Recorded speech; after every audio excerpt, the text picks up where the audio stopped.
Roland Beamont pulled back the stick on April 4, 1957 at Warton Aerodrome, and the English electric P-1B lifted from the Lancashire runway with a climb angle no Western test pilot had recorded on a first flight.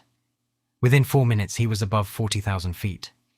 The Rolls-Royce Avon RA.24R engines, stacked one above the other, in a configuration the Americans had dismissed as structurally illiterate, were pushing the airframe through Mach 1 in level flight without reheat. Beamont brought her down, walked to the debrief hut, and told the Ministry of Supply observers that the aircraft would exceed Mach 2 before Christmas. He was wrong by 4 months. She did it in November. The Americans had been laughing since 1954. Test pilots at Edwards Air Force Base, briefed on the P.1 prototype's performance figures by the British Air Attaché in Washington, had queried the numbers twice and then filed them under aspirational. The stacked engine layout offended their intuition. The 60-degree wing sweep, sharper than anything on the F-104 Starfighter, then entering USAF service, looked to them like a solution in search of a problem. One report from Wright-Patterson, later released to the Public Record Office, described the design as an interesting exercise in British optimism. The Central Fighter establishment at RAF West Raynham kept the file and added a handwritten note. See again in 1958. The context that made the Lightning necessary sat in a Whitehall folder marked JIC 5489. The Joint Intelligence Committee, chaired then by Sir Patrick Riley, had assessed that Soviet Long-Range Aviation would field the Myasishchov M4 Bison and the Tupolev Tu-95 Bear in numbers sufficient to threaten the British 5 force bases at Marham, Waddington, Scampton, and Honington by 1958. The V-bombers were Britain's independent deterrent. If they could not get airborne, the deterrent did not exist. Fighter Command needed an interceptor that could climb from cockpit scramble to 40,000 feet in under 3 minutes and engage a target closing at supersonic speed. Nothing in the RAF inventory came close. The Hawker Hunter topped out at Mach 0.94 and needed 9 minutes to reach that altitude. Air Marshal Sir Thomas Pike, Commander-in-Chief Fighter Command from 1956, had been reading the intelligence assessments with mounting alarm. In a minute to the Chief of the Air Staff, Sir Dermot Boyle, on September 12, 1956, Pike wrote that the existing Hunter and Javelin force could engage the second wave, perhaps, but not the first. The V-bombers would be caught on the ground. The deterrent would fail on its first day. Pike wanted the Lightning in squadron service by 1959, and he wanted it faster than the Air Staff requirement F-155 originally specified. English Electric at Warton knew this. Petter had left for Folland by then, but his replacement as chief designer, Frederick Page, had inherited the P-1 program and understood exactly what Fighter Command needed. Page's team had spent 1955 and 1956 refining the airframe. The area-ruled fuselage, the ventral fuel tank, the reheat-equipped Avons capable of 14,430 pounds of thrust each. By early 1957, the P.1B was ready. Beamont's flight on April 4th was the moment the theoretical became actual. Within 18 months, RAF pilots would be climbing Lightnings vertically off the runway at Coltishall in front of visiting American squadron commanders. The laughing would stop in a Norfolk crew room in the summer of 1960. The Soviet threat that shaped the Lightning's specification had been mapped in unusual detail by GCHQ's Composite Signals Organization at Cheltenham. Signals traffic intercepted from Engels 2 Air Base, home of the 201st Heavy Bomber Air Division, showed Bison and Bear crews practicing high-altitude penetration profiles across the Barents Sea from 1955 onwards. The JIC's assessment, circulated to the Cabinet Defence Committee under Anthony Eden in April 1956, put the likely attack altitude at between 45,000 and 55,000 feet, and the closing speed at Mach 0.85. Interception windows were measured in seconds. The air staff requirement that produced the Lightning F.23/49 had been written in 1949 for a research aircraft. Nobody at that stage envisaged a frontline fighter. Petter's original P.1 was meant to explore transonic flight in the way the Miles M52 had been meant to explore it, before Attlee's government cancelled the M52 in 1946 and handed the research data to Bell in Buffalo. That cancellation still rankled at Warton. The P-1 was, among other things, an attempt to demonstrate that British aerodynamics could produce results without American underwriting. Duncan Sandys was the problem. The Minister of Defence appointed by Macmillan in January 1957 had spent his first month at the ministry reading briefing papers on missile technology and had reached a conclusion he was unwilling to modify. His white paper of April 1957 declared that manned fighter aircraft would be superseded by surface-to-air missiles within a decade. Bloodhound and Thunderbird would defend the V-bomber bases. The Lightning, already flying, was described in the white paper as the last manned interceptor Britain would build. Every other project on the Air Ministry's books, including the supersonic Avro 730 reconnaissance bomber and the P.177 mixed-power interceptor, was cancelled outright. The Air Council fought back through the summer of 1957. Boyle, still Chief of the Air Staff, drafted a paper for the Chiefs of Staff Committee arguing that missiles could not identify, escort or turn away Soviet aircraft short of the killing zone. Only manned interceptors could perform what he called the diplomatic function of air defence. The paper was circulated on July 8th. Sandys read it, dismissed it and refused to reopen the white paper's conclusions. The Lightning survived only because it was already too far advanced to cancel without political embarrassment. At Warton, Page and Beamont accelerated the flight test program. Between April 1957 and November 1958, the P.1B and its successor prototypes flew 296 sorties. Beamont took the aircraft through Mach 2 on November 25, 1958, becoming the first Briton to do so in a British aircraft. The ministry issued a press release. The Americans at Edwards took notice. Chuck Yeager, then commanding the USAF Fighter Weapons School, requested a copy of the performance data through official channels. He got a summary. The full figures stayed classified in Whitehall until 1962. The first production Lightning F-1 was delivered to the Air Fighting Development Squadron at RAF Coltishall in December 1959. Number 74 Squadron, the Tigers, took delivery of their operational aircraft on June 29, 1960. Their commanding officer, Squadron Leader John Howe, a South African who had flown Sabres in Korea, understood exactly what he had been given. In his first briefing to the squadron, he told his pilots that they were now flying the fastest thing in NATO. He was underselling it. The Lightning could outclimb everything NATO had, including the F-104 starfighter the Americans were introducing to Luftwaffe service that same summer.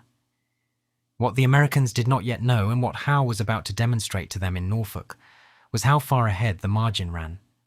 The Coltishall demonstration in August 1960 was not scheduled.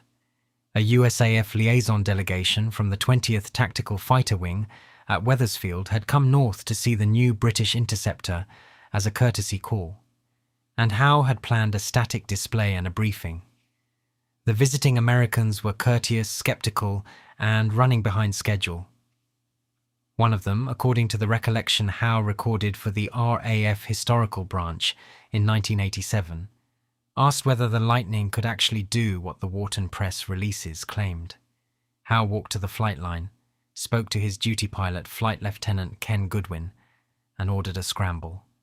Goodwin got airborne in 90 seconds. He held the aircraft on the runway to gain speed, then rotated hard and pulled the nose to the vertical. The Lightning climbed straight up, both reheats burning, and disappeared into an overcast at 15,000 feet in under 30 seconds from brake release. He levelled at 40,000 feet, called Coltishall approach and requested a supersonic run back over the field. Approval was granted. The sonic boom broke windows in 3 villages and generated 7 letters of complaint to the Air Ministry. The American colonel leading the delegation, whose name appears in the visitor's book, but not in Howe's account, watched the entire sequence in silence. When Goodwin landed, the colonel asked to see the aircraft's fuel state. It had used approximately 40% of its internal fuel in a demonstration lasting under 12 minutes. This, Howe conceded, was the Lightning's central weakness. The aircraft was built to intercept, not to loiter. It had roughly 90 minutes of endurance on a good day, and considerably less if the pilot used reheat aggressively. But for the mission the Air Council had specified, closing on Soviet bombers over the North Sea, before they could reach the V-bomber bases, endurance was secondary to climb rate and closing speed. The Americans reported the demonstration back to Wright-Patterson and to the Pentagon. The classified assessment released to the US National Archives in 1998 described the Lightning as operationally superior in the point defense role to any current USAF interceptor. The F-104A, which had entered service in 1958 with the Air Defense Command, could not match the climb rate. The F-106 Delta Dart, then still working through operational conversion, could match the ceiling but not the acceleration. The report recommended that USAF exchange pilots be posted to fighter command squadrons to gain experience with the aircraft. Within 18 months this happened. American pilots were flying Lightnings out of Wattisham and Leuchars on the standard NATO exchange program. The operational picture in which the Lightning now sat had been sharpened by the U-2 shoot-down over Sverdlovsk on May 1, 1960. Gary Powers had been brought down by an SA-2 guideline at 70,500 feet. The lesson at Whitehall was immediate and uncomfortable. If the Soviets could reach 70,500 feet with a surface-to-air missile, the V-bombers flying at 56,000 feet were exposed. The JIC updated its assessment. Bomber Command's high-altitude penetration doctrine, on which the entire deterrent rested, was now under question. The air staff began urgent work on low-level penetration tactics, eventually adopted for the Vulcan and Victor forces in 1963. None of this changed the Lightning's job. The Soviets still had Bisons and Bears. Long-range aviation still practiced the Barents Sea approach. Fighter Command still needed an interceptor that could get to 40,000 feet in under 3 minutes. What the Powers shoot-down changed was the assumption that the Soviets would come at high altitude. By 1961, the JIC was warning that Soviet bombers might switch to a mixed-altitude attack profile. The Lightning Force needed to prepare for both. The Lightning that entered squadron service was not the aircraft the Air Council had wanted. The F.1 carried 2 Firestreak infrared missiles and 2 30mm Arden cannon, and its radar, the Ferranti AI.23, could track a single target from about 40 miles. This was adequate for the intercept mission as originally envisaged, closing on a single high-altitude bomber from the rear quarter. It was not adequate for anything else. The F-1 had no beyond visual range capability, no look-down radar, no capacity to engage multiple targets, and fuel for perhaps 45 minutes of active patrol. Page's team at Warton had understood these limitations from the outset. The F-2 introduced improved navigation and communications. The F.3, delivered from 1964, introduced the Red Top missile, an improved infrared weapon capable of head-on engagement, and uprated Avon 301R engines. The F-6 from 1965 added a ventral fuel tank of 610 gallons, overwing hardpoints for further external fuel, and provision for in-flight refueling through the Victor tanker force. The F.6 could reach Cyprus from Coltishall with a single air-to-air refueling. It could also reach Iceland, which mattered because the RAF's Quick Reaction Alert commitment now extended to the Iceland-Faroes Gap, where Soviet Bears transited to and from Cuba. The QRA task defined the Lightning's operational life. 2 aircraft on each of the northern bases, Leuchars and Binbrook, held permanent readiness at 10 minutes' notice. The crew room at Leuchars, occupied in rotation by pilots from 23 and 111 squadrons, kept the intercept boards updated with the current Soviet order of battle. Between 1962 and 1988, Lightning pilots on QRA intercepted Soviet aircraft over the North Sea and the Iceland-Faroes Gap on more than 300 occasions. Each intercept was recorded, photographed where possible, and reported through Fighter Command, later Strike Command, to the JIC. The intelligence value was considerable. Photographs of new Soviet aircraft variants, taken through Lightning canopies at close range, were often the first Western imagery of the type. Flight Lieutenant Terry Adcock's intercept of a Tu-95 Bear D over the Norwegian Sea on September 17, 1970, illustrated the routine. Adcock scrambled from Luchars at 0347. His controller vectored him northeast. He acquired the target on radar at 42 miles and closed at Mach 1.3. 15 minutes after brake release, he was formating on the Bear's wingtip at 32,000 feet, photographing the aircraft's electronic intelligence antennae and its serial number. The Soviet crew who had done this before waved. Adcock waved back. He shadowed the Bear for 40 minutes until relief arrived in the form of Norwegian F-104s from Bodo, then returned to Luchas with 15 minutes of fuel to spare. The Lightning was not popular with its ground crews. The engine access panels required 88 separate fasteners to be removed for routine maintenance. The fuel system was notoriously prone to leaks. The airframe accumulated fatigue cracks at a rate that surprised the design team, particularly around the wing root.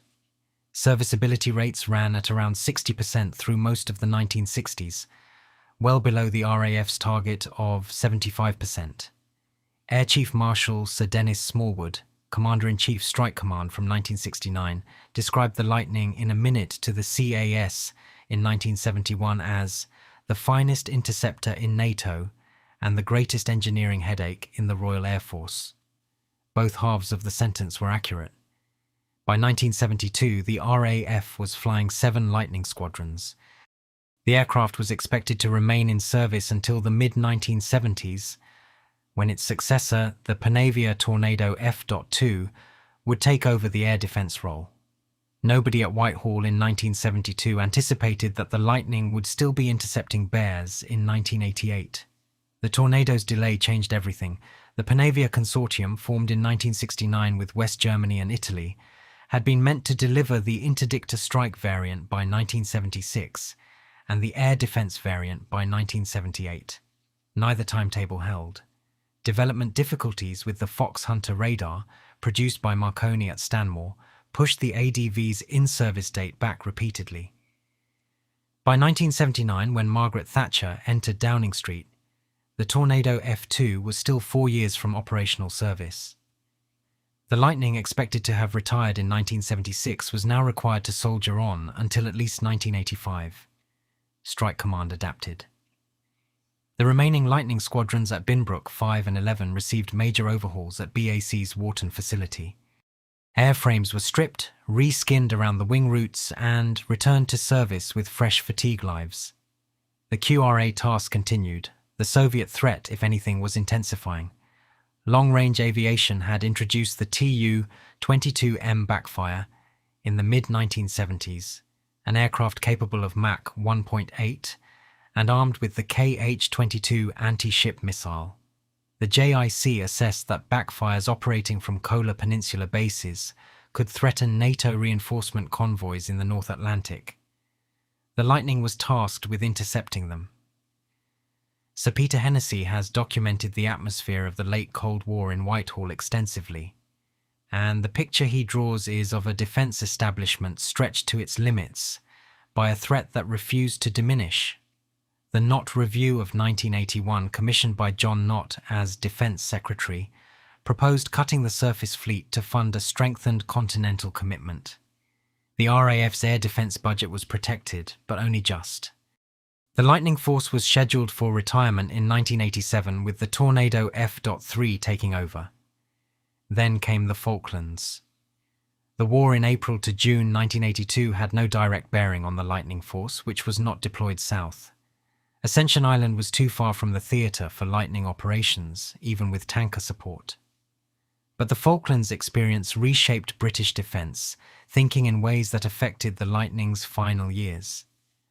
The war demonstrated the value of air-to-air refuelling, the importance of Nimrod maritime patrol, and the limitations of ship-based air defence against modern anti-ship missiles. The Knott Review's cuts to the surface fleet were partially reversed. The air defence commitment was reinforced. The Lightning's final operational years from 1985 to 1988 saw the aircraft flying alongside the incoming Tornado F.3 at Binbrook. Pilots who converted from the Lightning to the Tornado were consistent in their assessment. The Tornado had better radar, better weapons, better endurance, and better serviceability. The Lightning had better raw performance. A Lightning F6 could still out-accelerate and out-climb a Tornado F3. In a close-in engagement, according to interviews conducted by the RAF Historical Branch in the early 1990s, the Lightning usually won. The last operational Lightning intercept was flown on April 25, 1988, by Flight Lieutenant Ian Black of 11 Squadron out of Binbrook. The target was a Tu-95 Bear H over the North Sea. Black photographed the aircraft, shadowed it for 30 minutes, and returned to base. The formal retirement ceremony took place at Binbrook on April 30, 1988. Air Chief Marshal Sir David Craig, Chief of the Air Staff, gave the address. He said the Lightning had held the line for 28 years. He did not mention the Americans at Coltishall in 1960.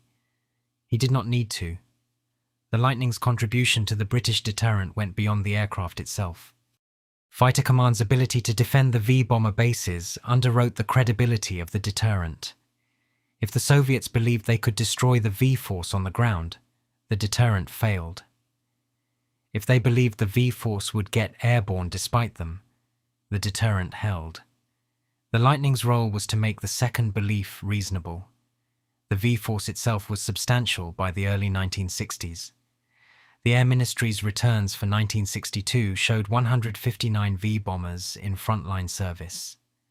Vulcans at Waddington, Scampton, Coningsby and Cottesmore.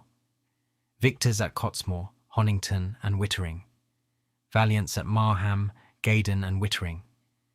The nuclear stockpile held under RAF custody at Barnham and Foldingworth comprised Blue Danube, Redbeard and Yellow Sun weapons. From 1963, the Americans supplied Skybolt cancellation, and the resulting Nassau Agreement between Macmillan and Kennedy on December 21, 1962, committed Britain to Polaris. But the V-Force retained the strategic role until the Royal Navy's Resolution-class submarines entered service from 1968. The Cuban Missile Crisis of October 1962 tested the deterrent as nothing else had. The V-Force was brought to alert condition 3 on October 27th, the highest state of readiness ever reached in peacetime. Vulcans and Victors sat at the runway ends, weapons loaded, crews in cockpits. The Lightning Force at Coltishall, Wattisham, and Leuchars stood at similar readiness. Air Marshal Sir Kenneth Cross, Commander-in-Chief Bomber Command, had authority to launch on receipt of the coded execution order from the Chief of the Air Staff. The order did not come. Kennedy and Khrushchev found their compromise on October 28th. The V-Force stood down on November 5th. The Cabinet's handling of the crisis has been analysed in depth by Peter Hennessy in The Secret State. Macmillan's private secretary, Philip de Zulueta, kept the number 10 diary through the crisis. The entries for October 24th to October 28th show a Prime Minister who understood that Britain would burn in any nuclear exchange, but who nonetheless supported Kennedy's blockade. Macmillan's telephone conversations with Kennedy, records of which are held at the National Archives in Kew under PREM 11/3689, show a British leader offering counsel rather than instruction. Kennedy took some of the counsel, notably on the value of allowing Khrushchev a face-saving exit. He did not take all of it. The Lightning's role in the crisis was passive. No Soviet aircraft attempted to penetrate British airspace during the 6 days of maximum tension. The QRA aircraft launched twice, both times on false alarms generated by civilian traffic on unusual routings. But the psychological effect of a force capable of climbing to 40,000 feet in 3 minutes, held at 10 minutes' notice at bases across eastern England and Scotland, was part of the deterrent equation. Soviet planners knew the Lightning Force existed. They knew its performance, they factored it into their calculations. Whether the deterrent worked because of the Lightning or the V-Force or Polaris or the wider NATO shield is a question historians continue to debate. Lawrence Freedman has argued that no single component can be isolated. Michael Quinlan, who wrote much of the doctrinal literature on British nuclear strategy while at the Ministry of Defence, took the same view. The deterrent was an ecosystem. Remove any element and the whole became less credible. The Lightning was not the most important element. It was, however, indispensable in the sense that its absence would have created a gap. The strategic environment shifted in the 1970s in ways that placed new demands on the Lightning Force. The Soviet Northern Fleet, expanded under Admiral Gorshkov, now maintained a permanent presence in the Norwegian Sea. Long-range aviation flew regular sorties from Olenja and Tiksi. The Iceland-Faroes Gap, through which Soviet submarines and aircraft transited to the North Atlantic, became the central choke point of NATO's northern flank. British air defence extended to meet it. The Lightning F-6, with in-flight refuelling and the ventral tank, could reach the gap from Luchas in under an hour. The Victor Tanker Force, converted from the retired bomber fleet from 1965, supported these long-range intercepts. A typical QRA mission from Luchas in 1975 might involve 2 Lightnings launching to intercept a pair of Bears, meeting a Victor tanker over the Shetlands, taking on fuel, and continuing north to make contact with the Soviets 200 miles from the Norwegian coast. The mission might last 4 hours. Without the tankers, the Lightning could not have performed it. The V-Force's afterlife as tankers was as important to British air defence as its original life as bombers had been to British deterrence. The intelligence take from these intercepts fed directly into the Joint Intelligence Committee's assessments. GCHQ, working with the RAF Signals Intelligence Organisation at RAF Digby, correlated the Bear sorties with Soviet communications traffic, and with the movements of Soviet submarines tracked by the sound surveillance system operated jointly with the US Navy. The JIC's assessments of Soviet naval and air posture in the North Atlantic through the 1970s and 1980s drew heavily on Lightning intercept data. Christopher Andrew has documented this intelligence relationship in his Authorized History of the Security Service, and it extended to the sister service. MI6, through its liaison with the CIA, exchanged assessments of Soviet long-range aviation with Washington on a continuous basis. The Cheltenham Station's role in this ecosystem was central. GCHQ had been intercepting Soviet Air Force communications since the late 1940s. By the 1970s, the station could track individual Soviet bomber crews by their voice signatures and radio procedures. When a Bear crew practiced an unusual attack profile off Kola, Cheltenham knew about it within hours. The Lightning pilots at Luchas did not know the specifics of what GCHQ knew, but they knew that when the scramble klaxon sounded, the intelligence behind it was good. The 1979 invasion of Afghanistan sharpened the pattern. Soviet air activity in the North Atlantic increased through 1980 and 1981. The Lightning Force at Binbrook, now down to 2 squadrons, flew more intercepts in 1981 than in any previous year. The backfire threat was assessed as growing. Whitehall considered whether to accelerate Tornado F.3 introduction and concluded that the aircraft was not ready. The Lightning would have to hold the line. Thatcher's government, elected in May 1979, took a harder line on the Soviet threat than its predecessors. The 1981 Defence White Paper committed to maintaining the strategic deterrent through Polaris and its successor Trident. Air defence spending was protected. The Tornado F.3 program was pushed hard but could not be accelerated beyond what the technology permitted.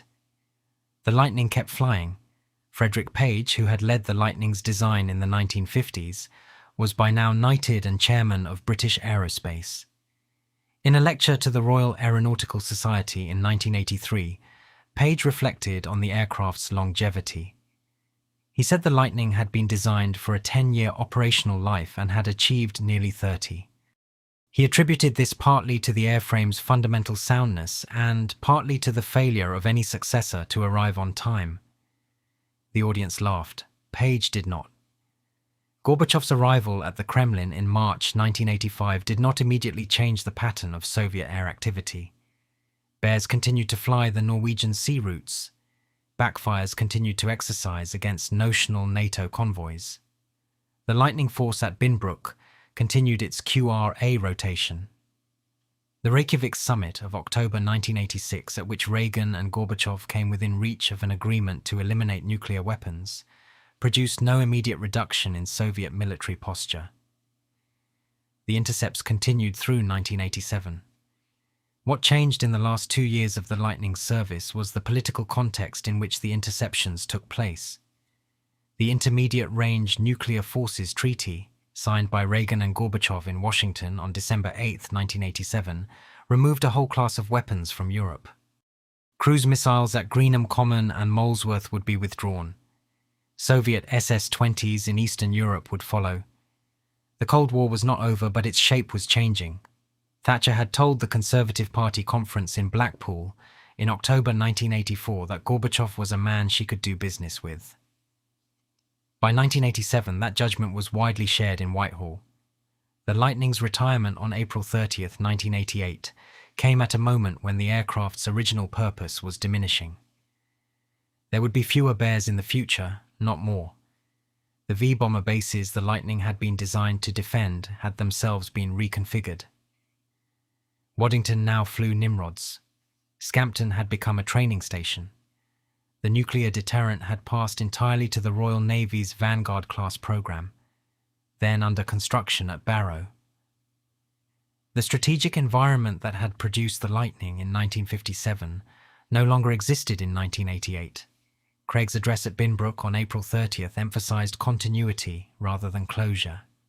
He spoke of the Tornado F-3 as the Lightning's true successor, of the pilots who would continue the QRA task, of the intelligence work that would go on. He did not mention the Berlin Wall, which was still standing. He did not mention German reunification, which no serious analyst in Whitehall then expected before the turn of the century. Craig retired the aircraft on the assumption that the threat remained. 18 months later, on November 9, 1989, the wall came down. The Warsaw Pact dissolved through 1990 and 1991.